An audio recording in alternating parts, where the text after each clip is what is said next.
হে WhatsApp কি অবস্থা, কেমন আছেন? আমি সুর রহমান হিমন। সো আজকে আমি আলোচনা করবো হচ্ছে তুফান সিনেমাটা নিয়ে। আমি জানি আপনারা তুফান সিনেমাটা দেখতে দেখতে অনেক বিরক্ত হয়ে গেছেন, তারপরেও আমি এই সিনেমাটা নিয়ে আলোচনা করব, কারণ আমি আজকে একটু ডিটেলসে আলোচনা করার চেষ্টা করব।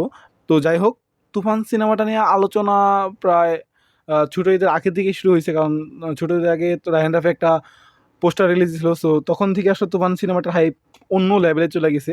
মেনলি তুফান সিনেমাটার হাইপ আসলে সাকিব খানের জন্য না, আমার যতটুকু মনে হয়। কারণ সাকিব খানের তো অনেক ফ্যান ফলো আছে, বাট আমি জানি সাকিব খানের সিনেমাগুলো ঈদে অনেক ভালো চলে, বিশেষ করে সিঙ্গেল স্ক্রিনে সাকিব খানের সিনেমাগুলো অনেক বেশি ভালো চলে। আর নেক্সট ডে সাকিব খানের একটা সিনেমা রিলিজ হয়েছে কয়েকদিন আগে, সে হচ্ছে রাজকুমার। যথেষ্ট ভালো ছিল, আমি ওটা রিভিউ দিছি, আমার ইউটিউব চ্যানেলে আছে, আপনারা যারা দেখেন দেখতে পারেন।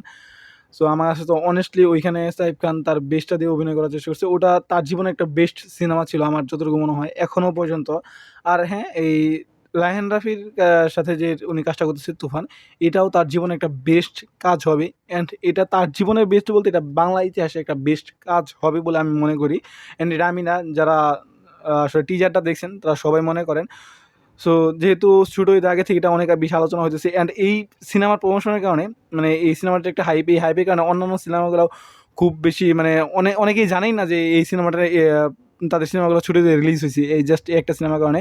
এই একটা সিনেমা আর একটা সিনেমা যে রাজকুমার, ওইটা নিয়ে অনেক বেশি আলোচনা হইতেছে। মেনলি তুফান অনেক বেশি হাইপ ছিল। আমি দেখছি একজন ডিরেক্টর, উনি একজন ফেসবুক পোস্ট, উনি ফেসবুকে একটা পোস্ট দিছিল। উনি পোস্টে লিখছিল যে সিনেমাটার এখনও শুটিংই শুরু হয় নাই, সেই সিনেমাটা তো হাইপের কি আসলে আছে। সো হ্যাঁ, আমি জানি তুফান সিনেমাটা অনেক বেশি হাইপ। তবে তুফানের আড়ালে অনেকগুলা সিনেমা বড়দের রিলিজ হইতে যেতেছে, তার মধ্যে একটা হচ্ছে জঙ্গলি।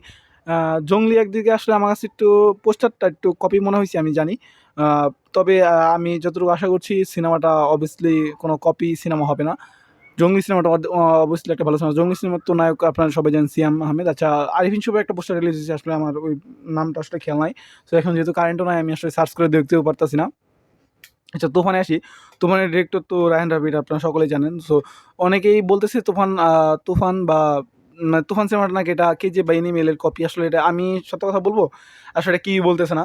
হ্যাঁ, আমি জানি টিজার দেখার সময় একটু হলেও মনে হয়েছে যে এটা কেজিএফ বা এনিমেলের হালকা একটু কপি করছে, কারণ যে একটা যে গান ছিল, ওই গানটা নিয়ে যখন গুলি করতেছিল তখন আমাদেরকে মনে হয়েছে যে এটা হয়তো বা তুফান বা সরি কেজিএফ বা এনিমেলের একটা কপি। কিন্তু সত্য কথা বলতে তারা টিজারটা দেখার পরে মানুষ বুঝে নিছে যে না, তাহলে রায়হান রাফি যেহেতু সিনেমা আছে, কপি আসলে সিনেমা না। মেনলি আমি বলতেছি এটা নিয়ে কিসের জন্য এত আলোচনা হইতেছে। যারা এই ধরনের তুফানে যারা ভিডিও বানাইতেছে, মূলত তাদের কারণে এই জিনিসটা এত বেশি আসলে হাইপটা উঠছে, যে এটা কেজিএফ কপি, এনিমেল কপি। আসলে এটা তাদের থাম্বনেইলের জন্য। মেনলি তারা যেই কাজটা করতেছে সেটা তাদের থাম্বনেইল দিয়ে মানুষকে আকর্ষণ করার জন্য এই প্রচারণাগুলো করতেছে। যে তাদের থাম্বনেইল দিয়েছে যে এটা কি কেজিএফ এনিমেল কপি। তারা ভিডিওতে যে প্রতিবাদ করতেছে, বাট এটা তো আসলে তাদের কারণেই হইতেছে। কেউ আসলে মনে করতেছে না যে এটা কেজিএফ বা এনিমেলের কপি। হ্যাঁ, কিছু মানুষ আছে যারা এটা করে, অ্যান্ড এটার পিছনেও কারণ আছে। সাকিব খান অনেক দিন যাবত আমাদেরকে অনেকগুলা খারাপ সিনেমা দিচ্ছে, মানে দিছে আরকি। সো এখন সে ভালো সিনেমা যদি দেয়ও, মানুষ অতটা, মানে মানুষকে আপনি দেখেন, আমি সিরিয়াসলি একটা কথা বলি। আপনি কিন্তু আপনি সাকিব খানের সিনেমা আপনি দেখেন, আপনার কাছে ভালো লাগে। বাট আপনি বন্ধু-বান্ধবদের সাথে বসেন, অনেকেই সাকিব খানকে পছন্দ করে না। মেনলি যদি আপনি বন্ধু-বান্ধবকে যেয়ে বলেন, "আচ্ছা এবার আমি এবারে ঈদে একটা সিনেমা দেখবো।" "আচ্ছা, কি সিনেমা দেখবি?"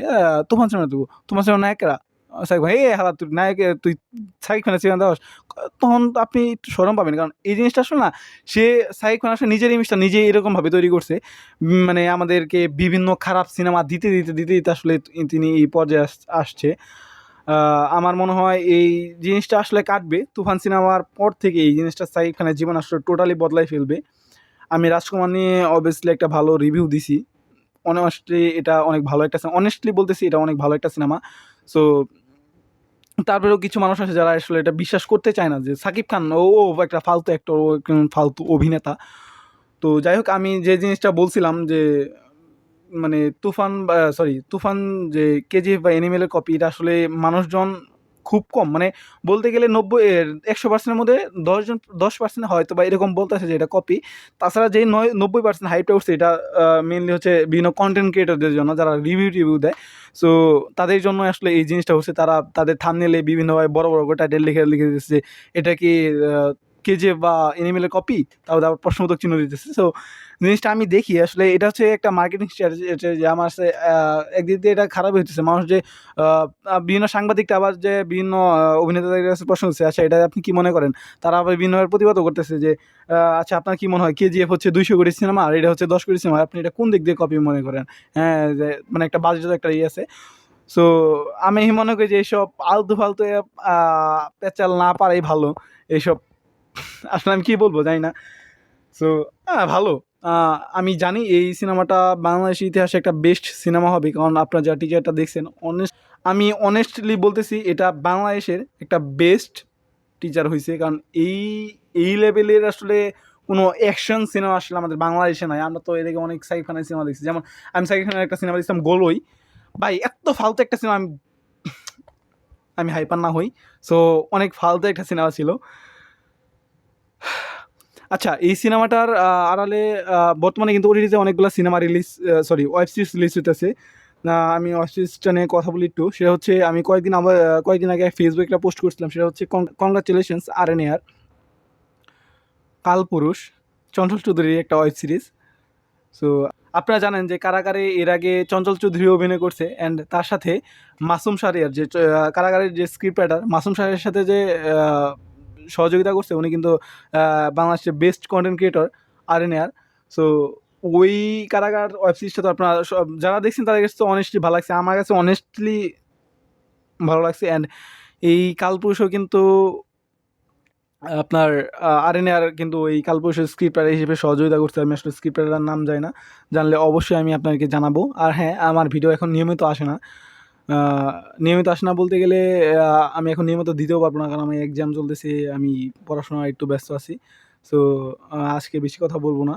সো তুফান নিয়ে হাইপটা উঠতেছে ভালো। সো আজকের ভিডিও এই পর্যন্ত। দেখা হবে নেক্সট ভিডিওতে। Bye, by.